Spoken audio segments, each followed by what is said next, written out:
반갑습니다. 청년들 사실은 설교가 필요 없을 것 같아요. 방금 불렀던 특송이 청년의 기도 특송인데 그렇게 살면 되지 않을까요?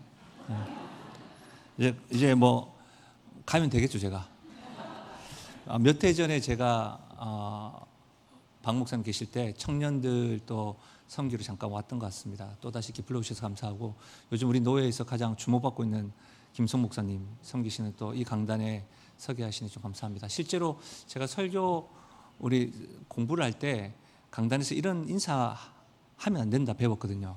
근데 목회 현장에 오니까 꼭 해야 되더라고요. 네. 말씀 전하기 전에 우리 옆에 사람들과 이렇게 한번 인사하실까요? 아름다운 것이 죄라면 당신은 무기징역입니다. 이렇게. 네.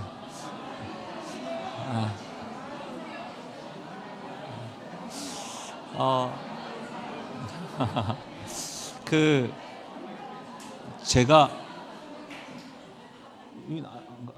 안 들어왔어요? 여기 계속 앉아 계시는 거예요? 그러시군요. 제 옆모습을 계속 보시는 거예요? 네. 제가 이제 아주 유명한 사람은 아니지만 이게 말씀을 전하러 가면 이 인사를 하거든요. 근데 이 인사를 할 때마다 성도님들이 길을 막기도 하고, 어떤 분은 아름다운 것 죄라면 무기징역이라니까 아니 넌 사망이야 이렇게 이야기하는 분도 있는데, 제가 왜 인사를 늘 하냐면 우리는 하나님의 형상으로 지음 받았잖아요. 이미지 오브 갓. 그래서 제가 들어옴으로 인해서 하나님 형상이 파괴되었죠. 그 하나님 형상을 회복하기 위하여 하나님의 하신 방법이 있는데, 하나님의 형상을 닮으신, 보이지 않는 하나님의 형상을 닮으신 예수 그리스도를 이 땅에 보내주시고, 예수 그리스도 때문에 하나님의 형상이 회복됐잖아요. 그러니까 우리는 사실 하나님을 믿고 특히 예배를 드리면서 우리의 생각과 시선이 바뀌어야 되는데, 옆에 사람을 바라볼 때에 그래 당신은 무기징역이야, 또 교회 안에서 사망이라고 할 수는 없잖아요. 당신은 무기징역이고 내가 하나님의 형상으로 지음받은 나도 그러니 당신도 하나님의 형상으로 지음받은 거야. 그래서 당신은 너무 아름다워. 이런 고백들이 일어나야 될 줄로 믿습니다. 이제 설명을 해드린 거예요. 설명을 해드리니까 이제부터는 부끄러워하지 마시고 눈을 부릅뜨고 다시 한 번 더 아름다운 것이 죄라면 당신은 무기징역입니다. 한번 인사하실까요?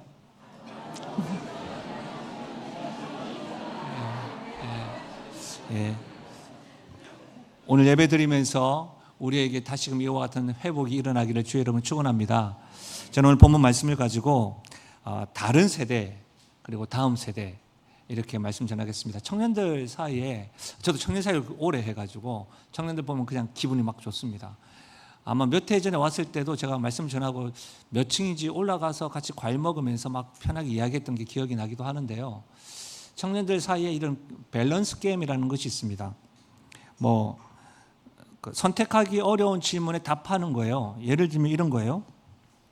평생 동안 샤워 안 하기, 아니면 평생 동안 양치 안 하기. 두 개 중에 뭘 선택하겠냐. 평생 동안 샤워 안 하겠습니까? 평생 동안 양치 안 하겠습니까? 이렇게 선택하는 거예요. 이게 밸런스 게임입니다. 언제 어떻게 죽을지 알기, 언제 어떻게 죽을지 모르기. 만약 선택한다면 여러분 어떤 거 선택하겠습니까? 이런 것도 있어요. 인터넷 20년 동안 안 하기, 아니면 내 인터넷 기록 모두 공개하기. 이런 거 두 개 중에 하나 어떻게 선택하기. 좀 약간 어려운, 근데 약간 쉬운 선택도 있죠. 이전에 TV에서 한번 방송을 했었는데 조인성이라고 하는 배우가 있습니다. 저와 굉장히 유사합니다. 눈 두 개, 코 하나, 입 하나. 유사하잖아요. 안 통하군요. 조인성과 3년 살기, 아니면 돈 많은 조세호와 30년 살기. 이런 게 있습니다. 조세호라는 배우가 있는데, 이것은 그분을 폄하하는 게 아니라 TV에서 그렇게 나왔었습니다. 이건 사실 굉장히 쉬운 질문도 있어요. 짜장면 먹기, 짬뽕 먹기. 뭘 좋아하십니까? 짜장면 한번 손 들어보시죠. 짬뽕. 한 목사님 머리만 해도 짜짬뽕입니다. 이렇게 한 분도 있는 것 같습니다. 요런 거 있잖아요. 요런 것도 쉽습니다. 김성 목사님이 좋기, 김상호 목사님이 접니다. 두 개 중에. 그럼 다 김성 목사님이겠죠? 사실 영신교회에서는 접니다. 이런 질문들은 그렇게 선택하는 것이 어렵지 않죠. 그러면 이렇게 한번 해볼게요. 오늘 말씀 제목처럼 다음 세대로 살아가기, 다른 세대로 살아가기. 또 한 가지, 다른 세대를 세우기, 다음 세대를 세우기. 명확합니다. 그렇죠? 다음 세대를 세워야지 어떻게 다른 세대를 세우겠습니까? 교회가. 그리고 어떻게 다른 세대로 살아가고 싶겠습니까? 하나님의 대안인 다음 세대로 살아가는 것이 옳지 않겠습니까? 저는 서울 제일교회에게 묻고 싶어요. 이 자리에 믿음의 선배님들 계신데, 여러분은 다른 세대를 세우는 교회가 되시겠습니까? 다음 세대를 세우는 교회가 되시겠습니까? 참으로 그렇습니까? 또 아멘하면 또 작다. 제가 올라오면서 이런 이야기 했습니다. 목사님, 제가 마음대로 해도 됩니까? 설교. 그리고 제가 다음에 오지 않는다는 확신을 가지고 끝까지 늦게까지 집회해도 되겠습니까? 했는데 저는 허락을 받았기 때문에 여러분이 대답을 안 하시면 풀로 하겠습니다. 풀로. 네. 다시 한번 묻겠습니다. 서울제일교회는 다음 세대를 세우기를 원하십니까? 다른 세대를 세우기를 원하십니까? 아멘이십니까? 네. 목사님 들으셨지요? 네. 근데 여러분, 한국교회, 저는 사실은 제가 섬기는 영신교회를 섬기기 전에 한국교회 대표적인 교회에서 청년 사역을 했었거든요. 이곳에 오셨죠? 이천수 목사님. 네, 제가 참 좋아하는 목사님이고 이렇게 어른을 모시고 함께 있지만 제가 분당 우리 교회에서 청년 사역을 했거든요. 한국교회 이슈 중에 이슈는 다음 세대입니다. 어떻게 다음 세대 세울 것인가. 저는 청년 사역자 입장에서 이제 다음 세대 사역자들 딱 모이면 유치부가 최고다. 유치부가 너무 중요하지 않느냐. 무슨 소리냐. 초등부가 중요하다. 무슨 소리냐. 청소년부다. 그럴 때마다 저는 청년이 가장 중요하다. 왠지 저는 청년 사역자니까. 왠 줄 아느냐. 저한테 이유를 물어요. 청년을 잘 키우면 가정을 이루기도 하고, 또 가정을 이루지 않더라도 청년을 잘 키우면 이들은 교회를 봉사하고 헌신한다. 유아부, 유치부, 초등부, 청소년부 누가 섬기냐. 청년부 아니냐. 그러니까 청년부가 다음 세대 중 가장 중요하다. 이건 제 지론입니다. 그래서 사실은 우리 교회에서도 청년부를 가장 적극적으로 밀어주고, 그리고 청년부가 성장하니까 이 청년부가 유아부, 유치부, 초등부, 청소년부를 막 교사도 막 섬기고 그러는 것이죠. 사실 한국 교회에서 어떻게 하면 청년들을 세울 것인가 이슈가 많습니다. 교회마다 지금 서울제일교회 믿음의 선배님들이 이 정도 계신데 또 청년들이 이렇게 오후 예배에 헌신 예배를 섬긴다는 건 복 중의 복입니다. 제가 최근에 몇 해 전에 집회 갔던 교회는 어른 작년 성도가 2,000명인데 청소년부가 50명도 안 돼요. 별로 놀라지 않습니다. 놀랄만 하잖아요. 청년부가 50명도 안 돼요. 청소년부도 50명도 안 돼요. 한국교회 지금 주목받는 교회, 우리가 좀 많이 알려진 교회들은 청년들이 굉장히 많이 모입니다. 제가 최근에 저기 강동에 있는 오륜교회 가서 그 말씀 사역을 좀 하고 왔었는데 그곳에서도 이제 지방에 올라온 청년들마다 오륜교회에 많이 갑니다. 청년들이 얼마나 많은지 모릅니다. 그런데 이렇게 기울어진 운동장처럼 큰 교회, 규모 있는 교회, 많은 시스템 좋은 교회들은 청년들이 많은데 실제로 다음 세대 청년들이 많이 없어요. 이렇게 따지고 보면 약간 아픈 이야기이지만 10년 지나면 어떻게 될까요? 걱정이 이만저만이 아닙니다. 사실. 그렇기 때문에 다른 세대를 세우겠습니까? 다음 세대를 세우겠습니까? 할 때는 이에 대한 질문의 답은 그렇게 어렵지 않습니다. 그런데요, 오늘 사사기 말씀에는 안타깝게도 다음 세대가 세워지기보다 다른 세대가 세워졌다고 성경은 이야기하고 있습니다. 사사기 말씀을 이해할 때는 크게 두 가지를 이해를 하셔야 됩니다.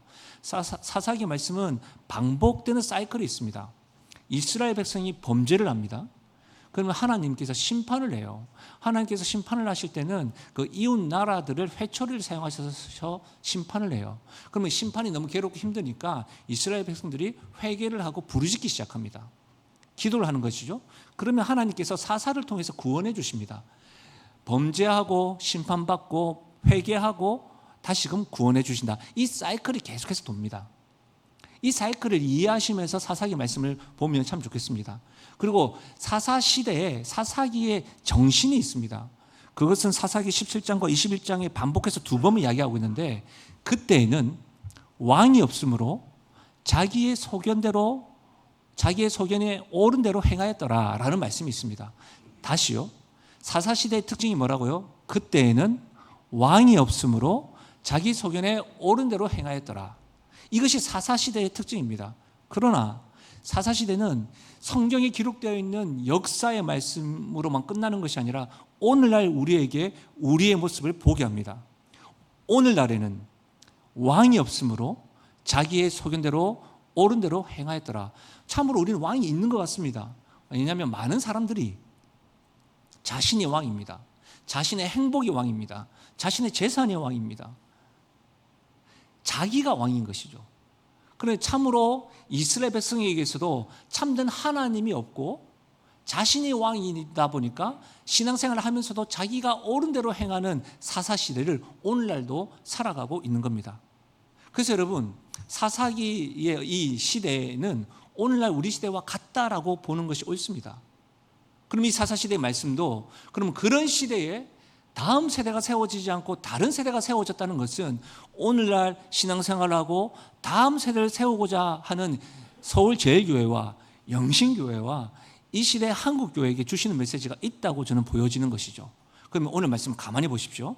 오늘 말씀에 10절에 보면 그 세대의 사람도 다 그 조상에게로 돌아갔고 그 후에 일어나는 다음 세대가 아니고 다른 세대는 이라고 되어 있죠.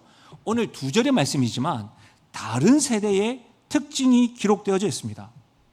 10절의 말씀에 보면 자세히 보십시오. 어렵지 않습니다. 다른 세대는 여호와를 알지 못하였다고 했습니다. 첫 번째 특징, 다른 세대는 하나님을 알지 못합니다. 하나님을 알지 못한다는 말은 문자적으로 기록된 말씀대로 어렸을 때부터 신앙생활하고 또 제가 특송하신 거 보니까 앞에 나오실 때부터 찬양하셨던 분이 있었거든요. 여러분은 저를 기억할지 모르겠지만 제가 안식월 가운데 마지막 주일날 오후 예배를 탐방하러 왔었습니다. 김성 목사님 워낙 잘하신다 말씀 듣고 괜찮습니다. 저는 살짝 왔다 갔으니까. 그때 찬양 인도하시는 분 보고 내가 너무 놀래가지고 너무 좋다, 찬양 잘한다, 저분이 청년이냐 뭐 이렇게 하면서 저분 데려가고 싶다 뭐 이런 생각도 했었다 그랬습니다. 근데 그때 서 계셨던 청년들이 또 여기 서 계시더라고요. 그 특송할 때 또 오시더라고요. 그렇죠? 많이 섬기는 청년들에게 묻습니다. 하나님을 안다는 것은 어렸을 때부터 주일학교 때부터 서울제기 오래 다니셨을 때부터 하나님이라는 단어와 용어를 안다는 것이 아니라 구약에서 안다라는 말은 야다입니다. 야다. 야, 너도 영어 공부할 수 이거 아니고 야다. 이것은 뭐냐면 아담과 하와가 동침하매라고 했을 때 동침하매가 야다입니다.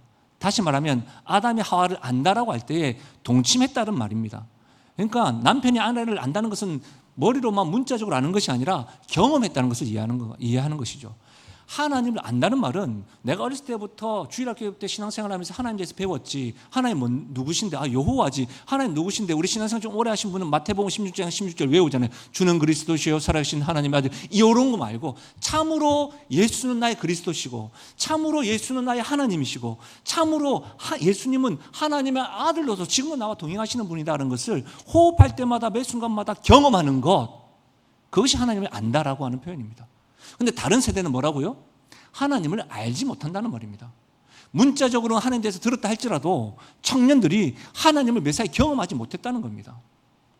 그러니 사사시대처럼 뇌하의 삶 가운데 왕은 하나님이 아니다라고 이야기하며 자기의 생각이 옳은 대로 행동하게 되는 겁니다.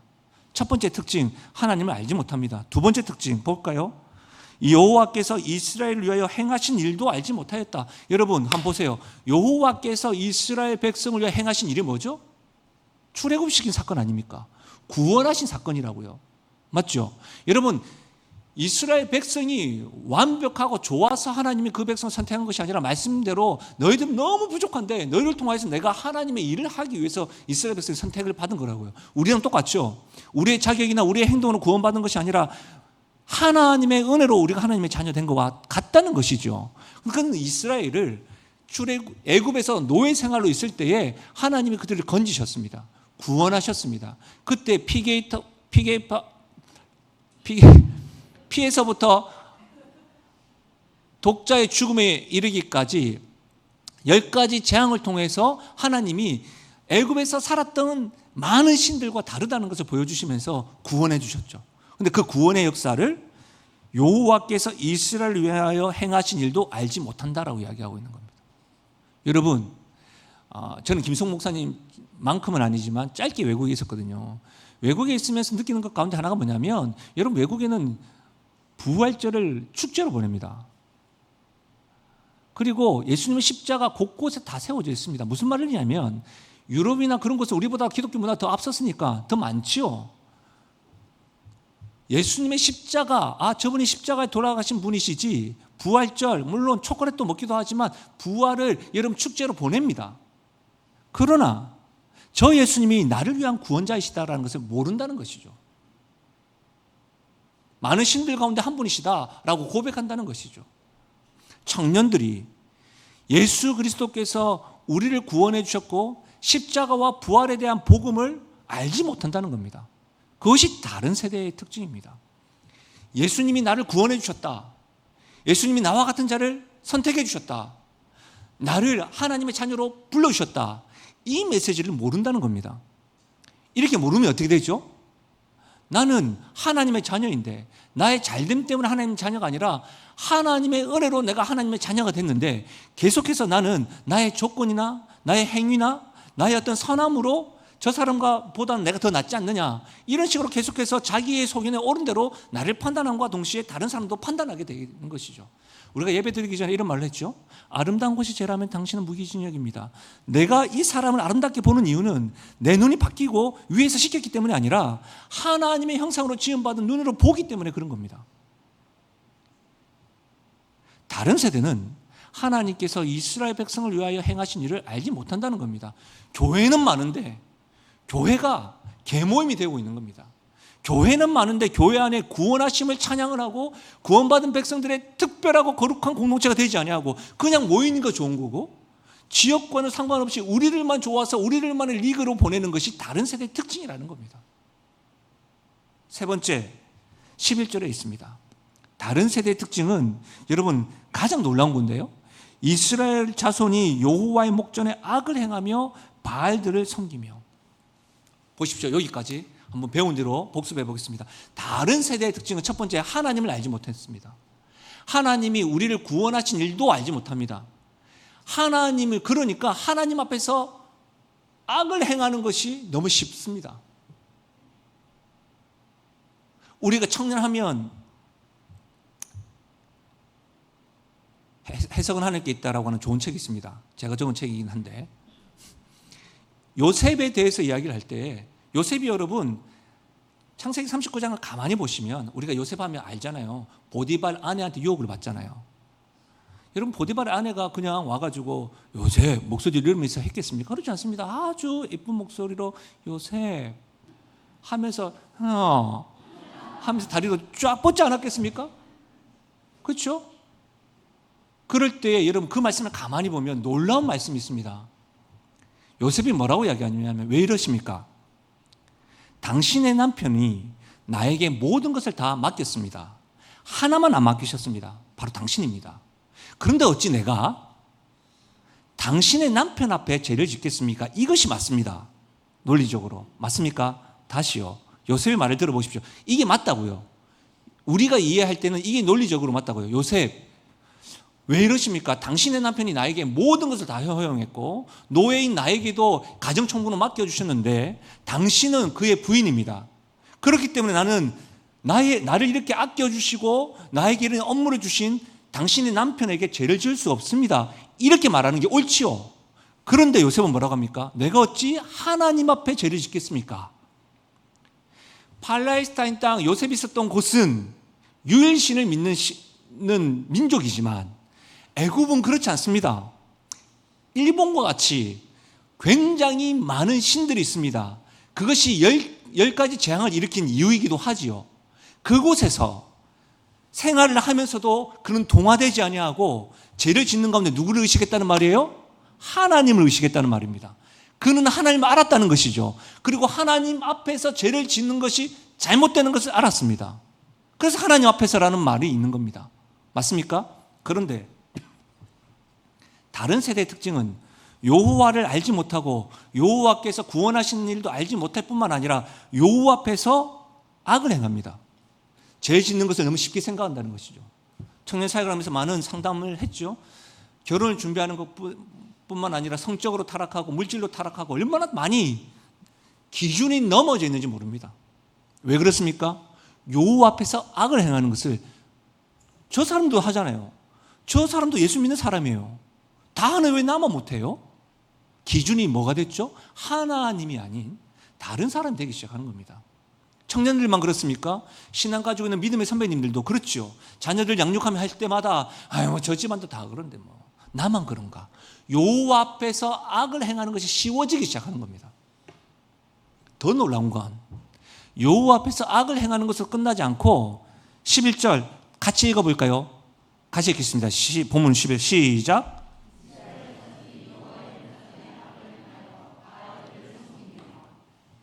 여호와 앞에서 악을 행하는 것으로 끝나지 않고 누구를 섬깁니까? 바알들을 섬긴다고 되어 있습니다. 바알들을 섬긴다. 팀 켈러 목사님의 거짓된 신들의 책이 있습니다. 그것이 또 개정되어 내가 만든 신이라는 책이 있는데 굉장히 좋은 책입니다. 저는 청년들에게 꼭 읽어보길 원합니다. 무슨 말이냐면 하나님 외에 신들이 너무 많다는 겁니다. 그 신들을 많이 섬기고 있다는 거예요. 하나님 앞에서 악을 행하는 것을 끝나지 아니하고 바알들을 섬긴다는, 바알이라고 이야기할 때 형상뿐만 아니라 여러분이 유튜브로 인하여 잘못된 가치도 바알이라는 겁니다. 세상적인 가치도 바알이라는 겁니다. 여러분 자신을 평가하는 잣대가 세상적인 기준이라고 한다면 그 기준도 여러분의 삶을 주관하는 것이라고 한다면 하나님이 아닌 그것이 주관한다고 한다면 그것들도 바알이라는 겁니다. 여러분 우리는 지금 사사시대에 살고 있다고 했습니다. 그때는 참된 하나님이 안 계시고 자기 소견에 옳은 대로 살아가는 시대를 살고 있는데 그 시대는 다른 세대를 지금 세워나가고 있는데 다른 세대의 특징이 뭐냐? 하나님을 알지 못하고 하나님이 행하신 구원의 사역도 알지 못하고 하나님 앞에서 죄를 범할 뿐만 아니라 바알 신들을 숨기고 있다라고 이야기하고 있는 겁니다. 이름 없는 무명한 목회자이지만 청년들과 이 시대를 살펴보면 가슴이 아픕니다. 답답합니다. 그런데 여러분 어찌해서 사사시대에는 이와 같이 다른 세대들이 세워졌을까요? 본문을 중심으로 살펴보면 제가 주제 설교하는 것이 아니니까 본문 중심 살펴보면 한 가지 이유를 찾을 수가 있습니다. 10절 한번 보실까요? 10절 한번 따라와 보실래요? 10절 우리 같이 읽어보겠습니다. 시작.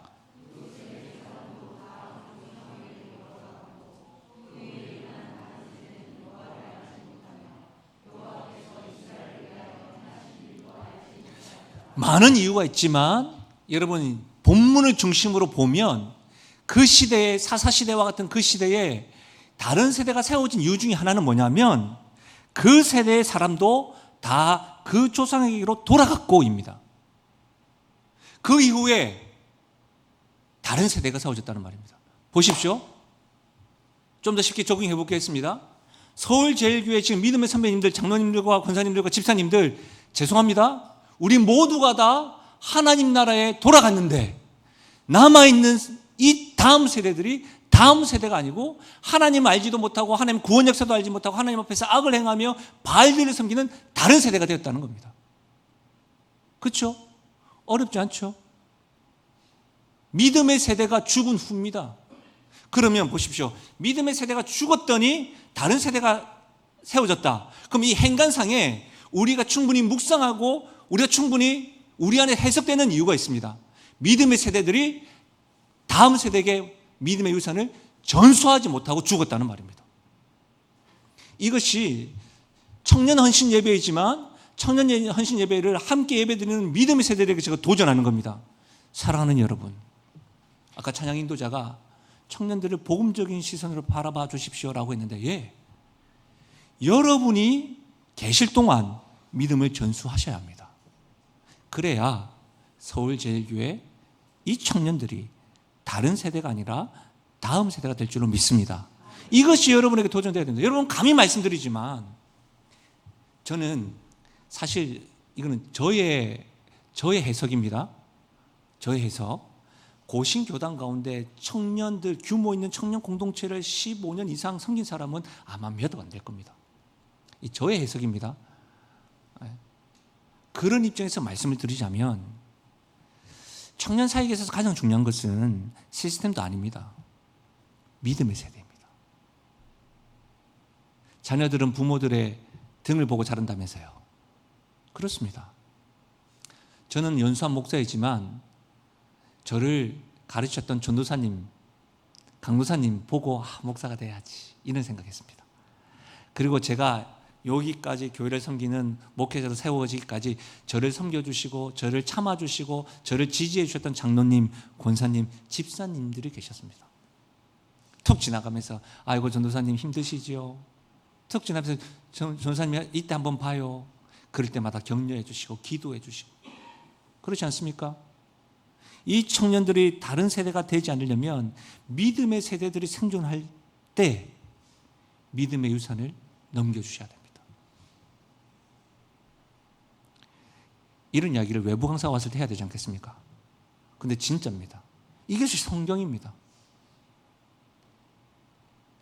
사랑하는 여러분, 재미난 이야기가 있는데요. 우리가 요즘에 이 용어가 잘못 이용되는데 여러분 비가 오거나 하면 김치찌짐이 생각이 나고 그렇죠? 비가 오면 코코아를 먹어야 되고 청년들은 비가 올 때는 따뜻한 라떼를 먹어야 되지 않겠습니까? 아닌가요? 얼어 죽어도 아이스 라떼 아메리카. 교회에서 교회뿐만 아니라 요즘 기성세대들과 우리 다음 세대들과 잘못 사용되는 것 가운데 안타까운 게 라떼라는 이야기입니다. 라떼. 제가 왜 이게 잘못된다 사용된다고 이야기 드리냐면 재미난 거는 초등학교 3학년 아이가 초등학교 1학년 때 라떼는 말이야 이런 이야기를 하더라고요. 그런 거 보면 라떼라고 하는 단어가 무조건적으로 부정적으로 사용된 것에 대해서 안타까움이 있습니다. 그러나 보십시오. 사랑하는 여러분, 믿음의 선배님들에게 부탁드립니다.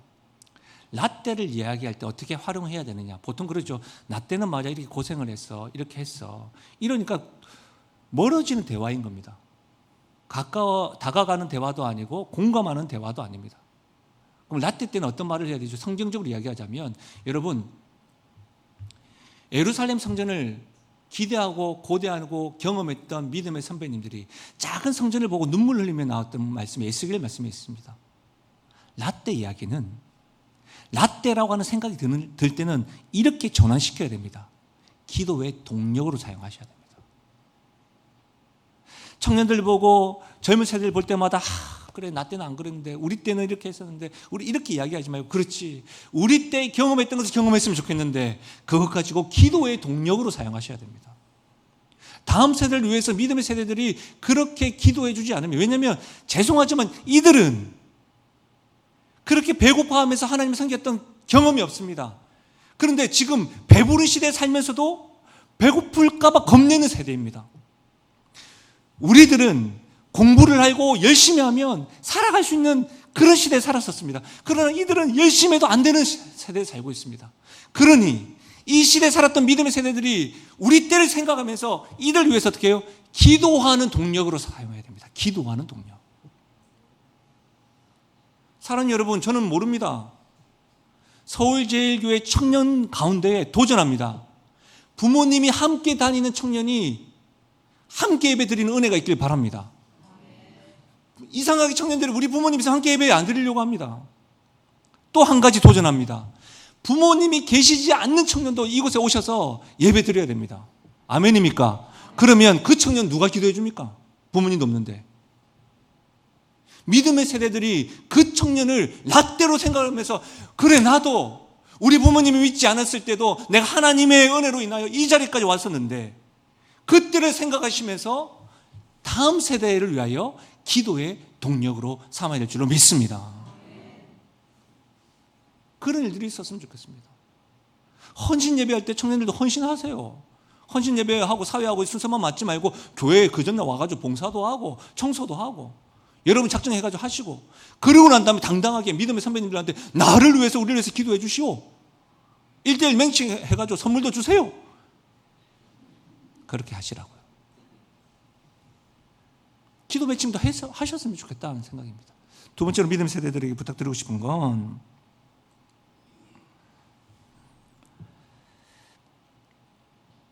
라떼 이야기를 믿음을 전수하게 하는 동력으로 사용하시라고 말씀드렸죠. 그러면 믿음의 전수를 하지 못하게 된 이유가 뭘까요? 어떻게 해서 다음 세대를 세우지 못한 걸까요? 여러분, 울타리가 만약에 말입니다. 만약에 이렇게 생각할 수 있겠잖아요. 청년의 입장에서 믿음의 세대가 없다고 한다면 어떻게 다음 세대가 세워줄 수 있습니까? 목사님, 저는 혼자 신앙생활합니다. 목사님, 저에게는 서울제일교회나 믿음의 선배님들이 울타리가 되어주시는데 어떤 때는 울타리를 경험하지 못할 때가 있습니다. 저 혼자인 것 같습니다. 그러면 저는 누구 본받을 사람도 없고 따를 사람도 없는데 그러면 나는 다른 세대로 살아가는 게 당연하지 않습니까? 예, 그럴 수 있습니다. 나는 제 주변에 다 믿음의 선배들 다 돌아가셨습니다. 없습니다. 여러분, 저는 이 관점에서 보면 성경에 죽음 이후에 다음 세대들이 세워진 사건들이 있습니다. 크게 두 가지 사건을 좀 살펴보려고 하는데, 여러분 이사야 6장 1절 한번 보실래요? 이사야 6장 1절 같이 시간 관계상 1절 한번 봐요. 같이 읽겠습니다. 시작.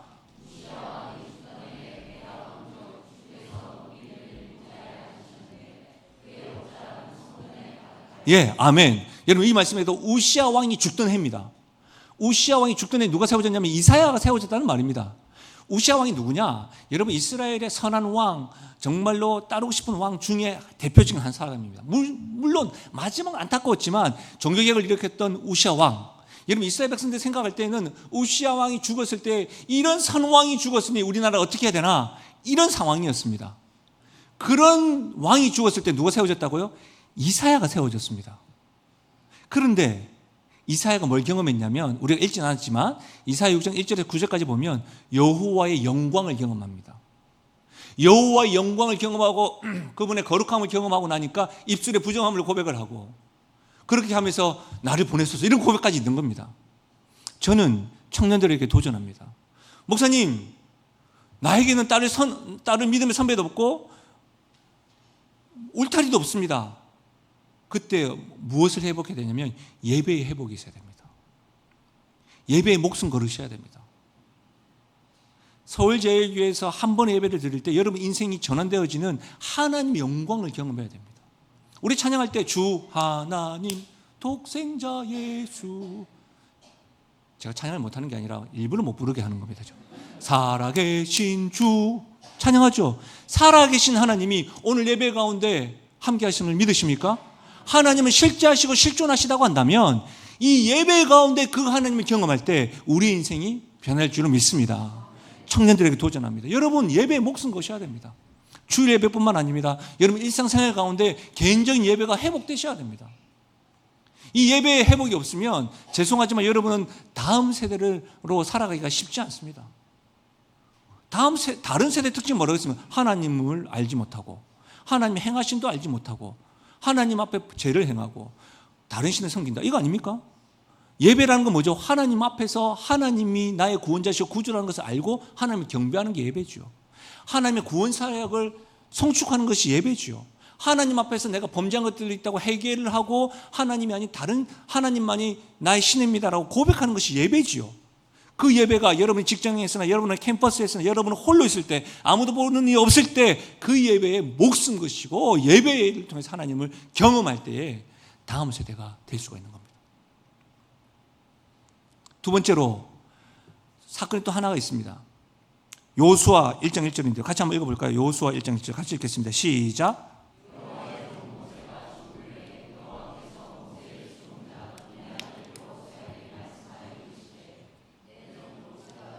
여기까지만 보시죠. 네.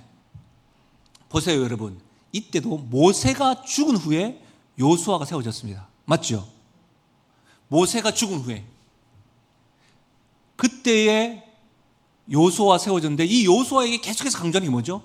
기록된 말씀을 듣고 읽고 깨닫고 지켜 행하라는 겁니다. 그러면 제가 첫 번째는 예배의 목숨을 걸라고 했죠. 다른 세대가 아닌 다음 세대 살려고 하면 말씀에 목숨 거셔야 됩니다. 찬양 가운데 한 말씀의 사람, 그 찬양 있잖아요. 말씀 그거에 목숨 걸고 말씀이 나의 삶이다. 여러분 그렇게 목숨 거셔야 됩니다. 점검해 보세요. 저도 인스타 하거든요. 영어로 상호 0832 좋아요 좀 늘려줘요. 그래서 팔로우가 없어. 인스타 보는 시간, 유튜브 보는 시간, 여러분이 OTT 여러 가지 보는 시간, 다른 것들 보는 시간과 정말 시간이 없어서 말씀을 못 본다. 이게 말이 되냐고요. 시편 119편은 말씀에 대한 노래입니다. 근데 우리가 119편 너무 길다 보니까 잘 모르잖아요. 근데 한 가지는 알잖아요. 많이 들어봤잖아요. 시편 119편 105절 주의 말씀이 내 발의 등이요 내 길의 빛이니이다. 맞죠? 이 말씀 잘 봐요. 주의 말씀이 내 발의 등이고 내 길의 빛이다. 내 길의 빛이라는 것은 이해가 되지 않습니까? 내 길을 비춰주시는 것이 주의 말씀이다. 근데 왜 내 발의 등이라고 했을까요? 여러분, 그 드라마 같은 거 보면 이게 앞에서 정정 그리고 불빛 있잖아요. 내 발의 등이라는 말은 오늘 하루에 내 발걸음을 밝히는 것도 뭐다? 주의 말씀이다. 할렐루야. 그래서 아침을 시작할 때 큐티를 하는 거예요. 그래서 아침을 시작할 때 잠언서 말씀을 읽는 거예요. 말씀을 시작할 때 맥체를 통해서 구약과 신약에서 하나님 말씀하시는 것들을 묵상하고 기도하는 거예요. 그런데 늘 염려는 많고 나의 인생 어떻게 해야 되나 염려는 많은데 그 길을 인도하시는 하나님 말씀에 목숨 걸지 않는 거예요. 청년들에게 도전합니다. 감히 도전합니다. 여러분 나이만큼은 말씀을 읽어야 되지 않겠습니까? 엄마야, 믿음의 세대에게도 도전합니다. 여러분 나이만큼 말씀을 통독하십시오. 저는 믿음의 세대가 다른 그 어떤 유산보다도 여러분의 손때가 묻은 이 성경, 담임 목사님 말씀해 주신 것들마다 성경책에 다 형광펜 색칠해가지고 이 성경 주님이 부르실 때에 아나 이거 가지고 신앙생활해라 이랬으면 좋겠습니다. 감동도 없고 도전도 없고. 사실 저희 어머니가 저는 아버지가 일찍 돌아가셨거든요. 아버지가 초등학교 2학년 때 돌아가셨습니다. 딱 보면 제가 고생 안 한 얼굴이잖아요. 근데 굉장히 많이 저희 어머니가 제가 이제 결혼한다고 하니까 저를 부르더라고요. 그러더니 옷장에서 뭘 딱 여시더라고요. 저는 기대했죠. 통장이구나. 그런데 보자기를 딱 꺼내시면서 성경 필사한 노트를, 저희 어머니는 그 당시에 저를 키우시기 위해서 주야간 일을 하셨는데 5년에 걸려서 성경 필사한 노트를 저에게 이렇게 전하면서 상호야, 내가 열심히 일하고 했는데 네가 결혼하는 부분에 대해서 내가 크게 못 도와주겠다. 미안하다.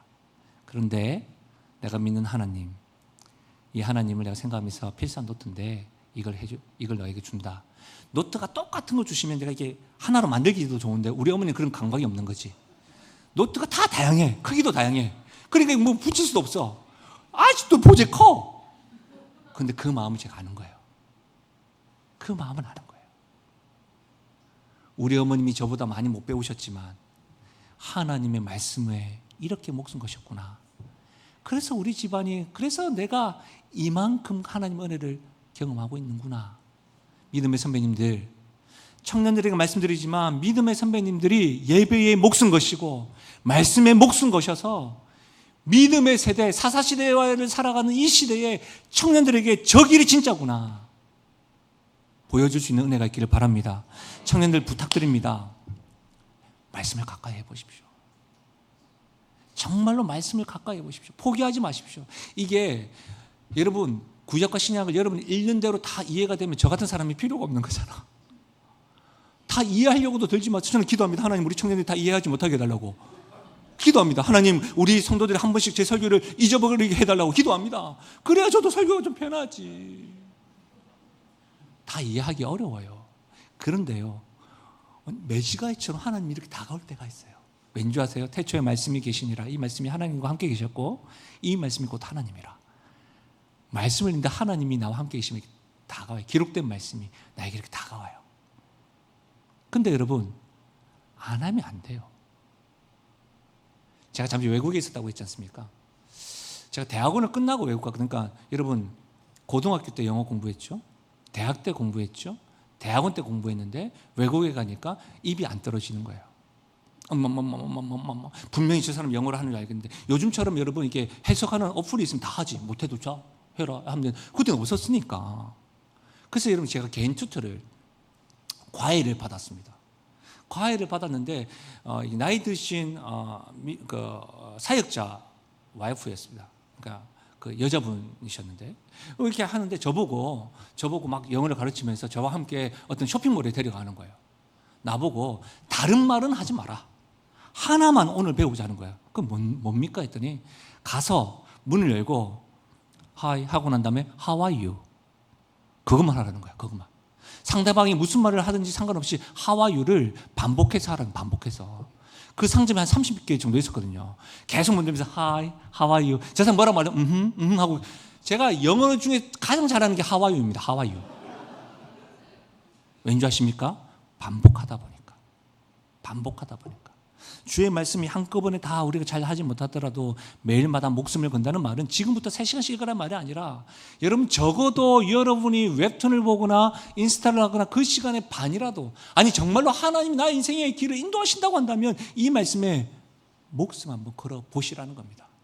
그래야 다른 세대가 아닌 다음 세대가 되는 겁니다. 놀라운 건 뭐냐면 여러분, 제가 공간력 수업이라고 하는 책을 읽었는데 그 책에 보니까 참 재미난 이야기를 들었습니다.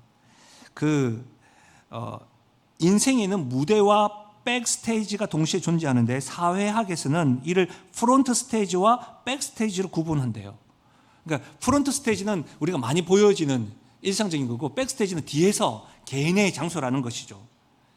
이것을 레스토랑에서는 미장 플러스라고 하는 말이 있다고 해요. 그 말이 뭐냐면 집기와 식재료를 다 제자리에 완벽하게 다 보여주고 난 다음에 이제 집 열립니다 하면 개장을 해가지고 식사를 준비한다는 거예요. 백스테이, 홀로 있는 시간에 연습을 잘 되어지고 훈련을 해야지 여러분 프론트 스테이지 진짜 현장에서 이 훈련된 게 진짜인 것처럼 살아갈 수 있다는 말이에요. 여러분이 살아가는 캠퍼스와 여러분이 살아가는 이 세상에서 하나님의 사람으로 진짜 살려면 예배와 말씀을 백스테이지, 여러분 홀로 있는 그곳에서부터 훈련되어야지만이 세상에서도 그리스도인의 군사로 십자가의 군병으로 하나님의 사람으로 살 수 있다는 사실입니다. 더 놀라운 거 뭔지 아세요? 말씀을 준비하면서 막 감동을 했는데, 저 혼자 감동한 거죠 지금. 감동을 했는데 사사시대 때는 그 세대의 믿음의 선배님들이 다 죽은 이후에 다른 세대가 세워졌어요. 우시아 왕이 죽었을 때는 이사야가 세워졌어요. 그렇죠? 그 다음에 모세가 죽었을 때 요수아가 세워졌어요. 잘 보십시오. 이사야가 세워질 때에, 요수아가 세워질 때에 믿음의 선배님들이 그들을 부른 것이 아니라 누가 불렀어요? 하나님이 불렀다는 사실입니다. 그러면 이 질문을 하고 싶어요. 청년 여러분, 여러분에게는 하나님이 있습니까? 여러분에게는 하나님이 여러분 인생을 책임져 주시는 분입니까? 여러분에게는 하나님이 지금도 살아계셔서 임마누엘로 동행하시는 분이십니까? 여러분에게는 하나님이 여러분 인생을 맡길 만한 분이십니까? 이 사실에 확신이 있다면, 여러분 가운데 믿음의 선배가 없다 할지라도 나에게 하나님이 계시다라고 하는 확신이 있다고 한다면 이렇게 고백할 수 있겠죠. 사사시대에는 그때에는 왕이 없으므로 자기 소견대로 옳은 대로 행하였더라. 이 고백이 다음 세대는 이렇게 고백하겠죠. 나의 시대에는 나를 사랑하시고 독생자를 아끼지 아니하시는 하나님이 계시니 나는 그분의 말씀대로 따라 행하겠노라. 이 고백이 있지 않겠습니까? 청년의 때 다른 그 어떤 헌신보다 이 하나님께 헌신할 수 있는 주의 청년들 되시기를. 또 방금 여러분이 고백했던 그 찬양, 청년의 기도, 그 특성이 여러분의 고백이잖아요. 그거면 좋게요. 그런 은혜가 있기를 주님의 이름으로 축원합니다. 서울제일교회 믿음의 선배님들, 제가 사실은 또 오늘 청년 헌신 예배다 보니까 믿음의 선배님들에게 이렇게 좀 과격하게 설교한 건 아닌지 모르겠습니다.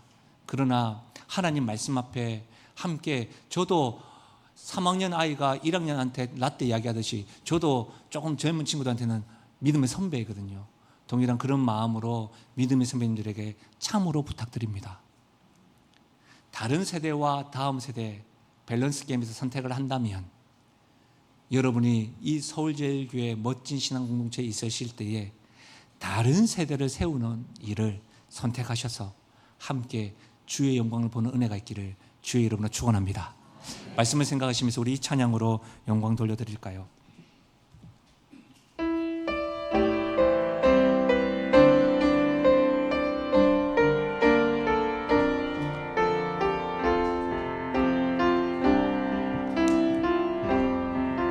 이 세상을 살아가는 동안에, 이 세상을 살아가는 동안 나의 힘을 의지할 수 없으나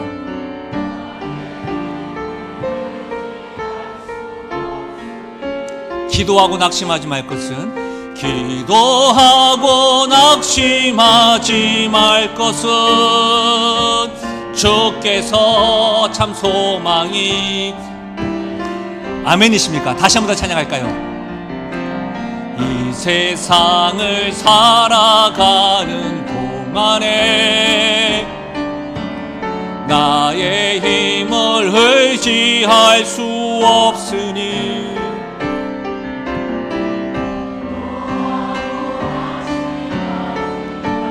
주께서 참 소망이 되심이라. 하나님의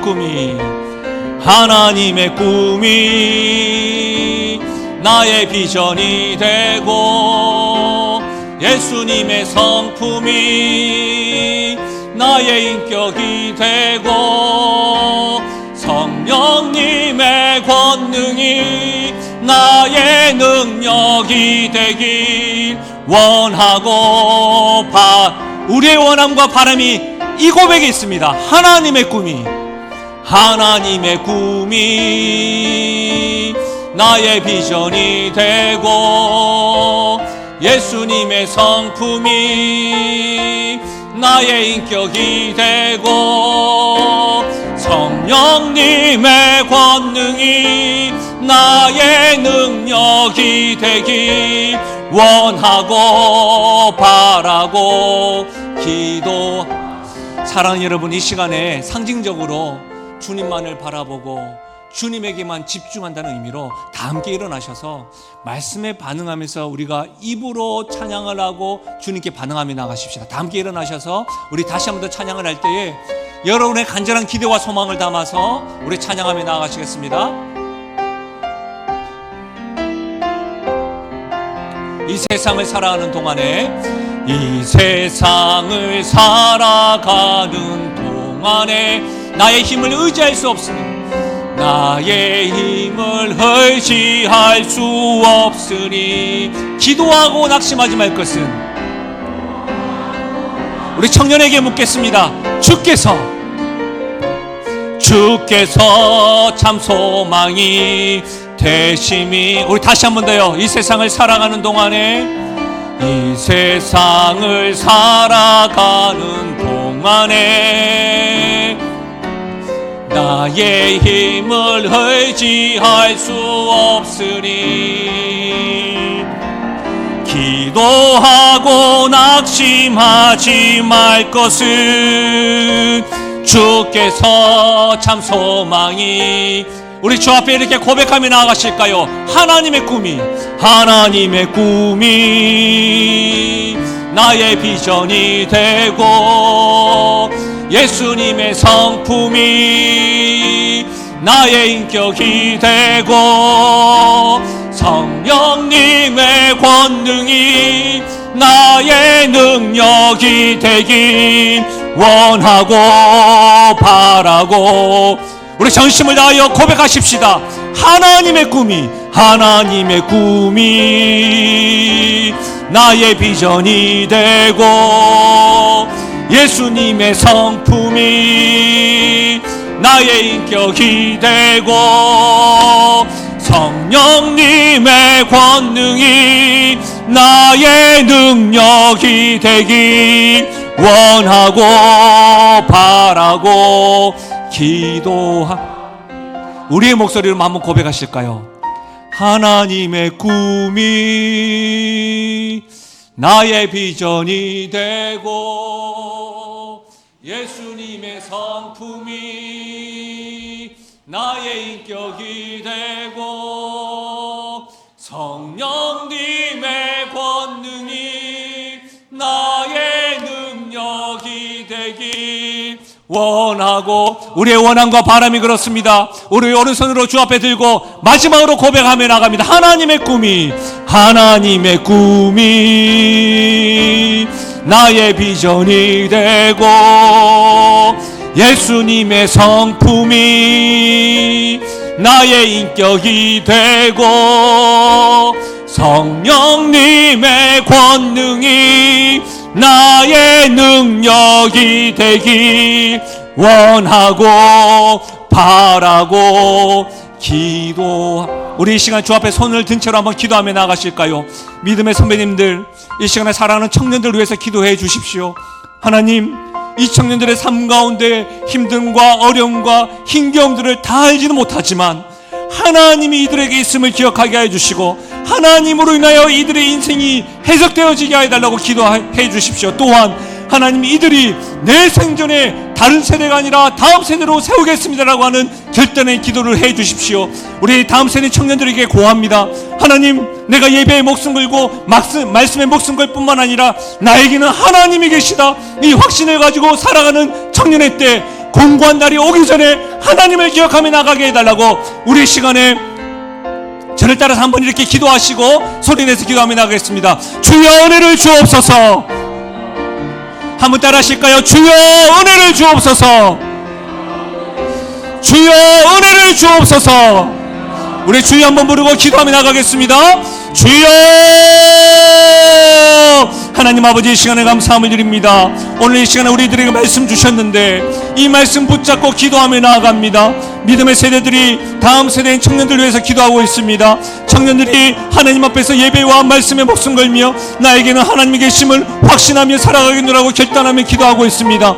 하나님 아버지, 큰 소리가 아니라 할지라도 신음하며 주 앞에 부르짖는 이 기도에 응답하여 주시고 임마누엘 되신 하나님께서 사랑하는 서울제일교회에 함께해 주셔서 하나님 아버지, 이 시대 가운데에 왕이 없다고 말하는 시대에 자기 소견의 어른대로 살아가는 이 시대에 하나님 아버지, 다음 세대를 세울 뿐만 아니라 나에게는 왕이 계시고 내가에게는 하나님의 말씀에 붙들고 살아가겠노라고 하는 결단과 고백이 있는 하나님, 그런 교회 되게 하여 주옵소서. 그런 신앙 공동체 되게 하여 주시옵소서. 오 하나님 아버지, 원합니다. 주님 감사합니다. 하나님 아버지 감사합니다. 오늘 짧은 시간에 사사기 말씀을 통하여 우리에게 깨달음을 주심을 감사함을 드립니다. 우리가 지금 어떤 시대에 살고 있는지, 그때는 왕이 없으므로 자기 소견에 옳은 대로 살아가는 그 시대가 오늘 이 시대임을 알고, 하나님, 우리에게는 왕 되신 하나님이 계시기에, 우리는 왕이 계시고 우리는 하나님이 계시기에 나의 소견이 아니라 하나님 말씀에 목숨 걸고 예배를 통하여 주의 의를 경험할 뿐만 아니라 다른 세대가 아니라 다음 세대를 세우겠노라고 고백하고 결단하며 나아가는 서울제일교회가 되게 하여 주시옵소서. 특별히 우리 믿음의 세대들이 지금껏 사회와 교회와 가정을 위해서 참 많이 애써주셨습니다. 이들이 경험한 은혜가 있습니다. 이들이 볼 때에는 안타까움이 있습니다. 그러나 그 안타까움을 다음 세대를 보며 가슴을 치며 내가 경험했던 하나님을 경험하기를 원하고 내가 경험했던 하나님의 영광을 경험하기 원하는 마음으로 기도가 회복되게 하시고 눈물이 회복되게 하시고 다음 세대를 위하여 울타리가 되어지는 은혜가 있어서 물도온 하인들만 하는 그 은혜가 믿음의 세대에게 넘쳐나게 하여 주시옵소서. 청년 세대들에게 특성으로 올려드렸던 청년의 기도의 찬양처럼 하나님 아버지, 이들이 다른 그 어떤 것보다 하나님을 인생의 해석으로 알고 예배와 말씀에 목숨 걸어 하나님 참으로 공고한 날이 오기 전에 창조주 여호와를 기억하고 그 하나님과 동행하며 나아가는 사랑하는 청년들, 하나님에 대한 다음 세대가 되게 하여 주시옵소서. 그렇게 역사하실 주님을 찬양하고 예수님의 이름으로 기도하옵나이다. 아멘.